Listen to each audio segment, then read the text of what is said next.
Renungan diambil dari bukuku Dari Revolusi Iman Sampai Jalan ke Surga, nomor 98. Beberapa hari sebelum misa Natal atau perayaan Natal, biasanya sudah ada persiapan untuk menyambutnya dan tampak di kota-kota besar, jalan-jalan, toko-toko, hotel-hotel, dan bahkan rumah dengan segala hiasan yang indah, lampu yang kerap-kerip, terlihat terang semarak meriah. Gua Natal dibuat di rumah-rumah, di gereja-gereja. Orang memakai baju yang baru, yang indah-indah, dan makanan tersedia yang nikmat untuk pesta Natal.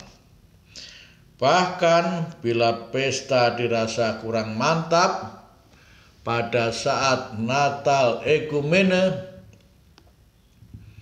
dan dana yang dihimpun banyak, diundanglah para biduanita yang ternama untuk menghibur tamu-tamu undangan. Sedapat mungkin semua itu mendatangkan orang sebanyak-banyaknya. Pesta adalah pesta, maka harus istimewa, meriah, dan indah. Berbeda sekali dengan cerita kelahiran Yesus Kristus yang ada dalam Injil.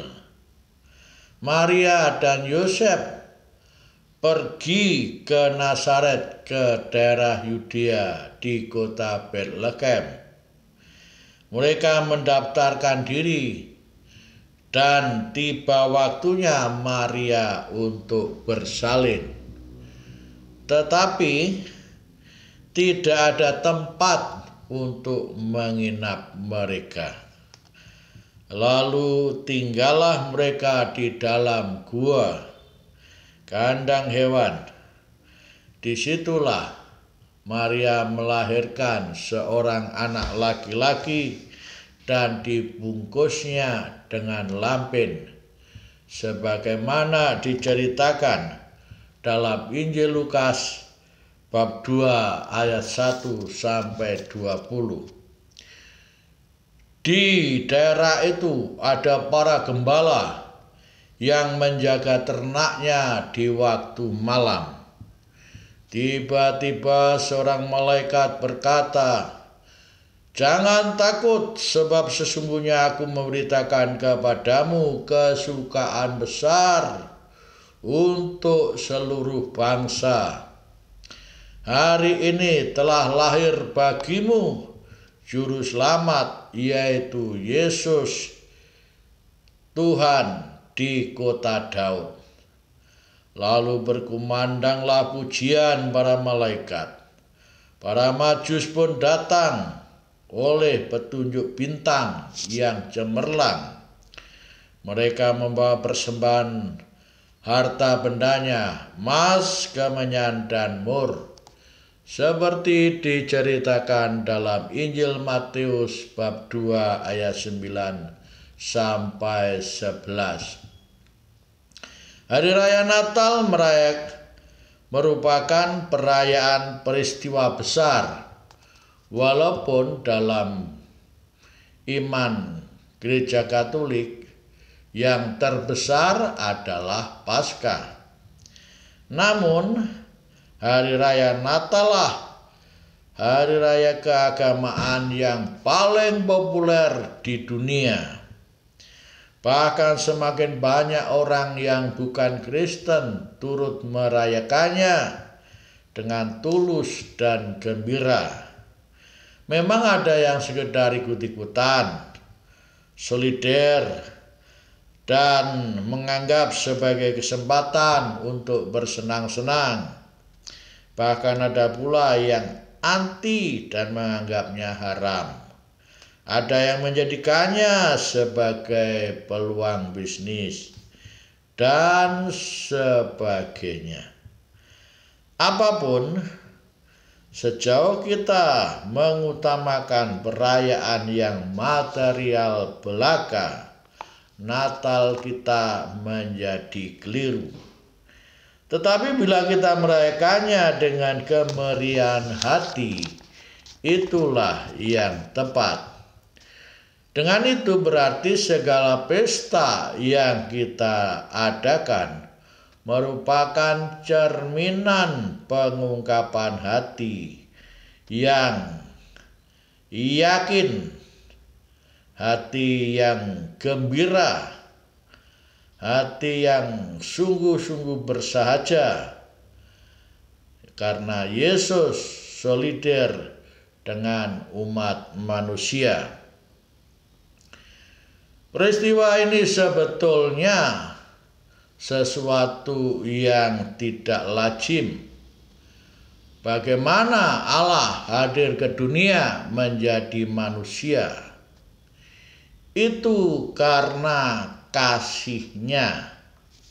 Karena begitu besar kasih Allah akan dunia ini, sehingga Ia mengaruniakan anaknya yang tunggal, supaya setiap orang yang percaya kepadanya beroleh hidup yang kekal. Dari Injil Yohanes bab 3 ayat 16. Itulah suatu tindakan Allah yang tidak lazim, atau istilah keren orang sekarang adalah out of the box, keluar dari kerangka berpikir yang semestinya. Tetapi iman Kristiani memang tidak bisa dimengerti tanpa kita mengetahui kuncinya. Kata kunci dari iman Kristiani adalah kasih. Dengan kasih, maka segala sesuatu bisa dimengerti. Ia lahir di kandang yang hina. Ia wafat pula dengan cara yang hina. Itu pun karena kasih. Tiada yang lebih besar kasih Allah selain nyata di dalam diri Yesus Kristus. Yesus Kristus sendiri menyatakan, tiada kasih yang lebih besar daripada kasih seorang yang memberikan nyawa untuk sahabat-sahabatnya. Dan kamu adalah sahabat-sahabatku. Ia dilahirkan hina, namun Yesus dimuliakan. Sejak lahir dimuliakan oleh para malaikat, dipuji para gembala, disembah para sarjana, dan pada saat wafat dibangkitkan dan dimuliakan oleh Allah.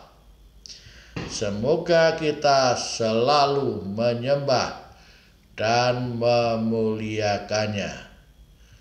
Tuhan memberkati kita. Selamat Hari Raya Natal. Emmanuel, Allah beserta kita. Amin.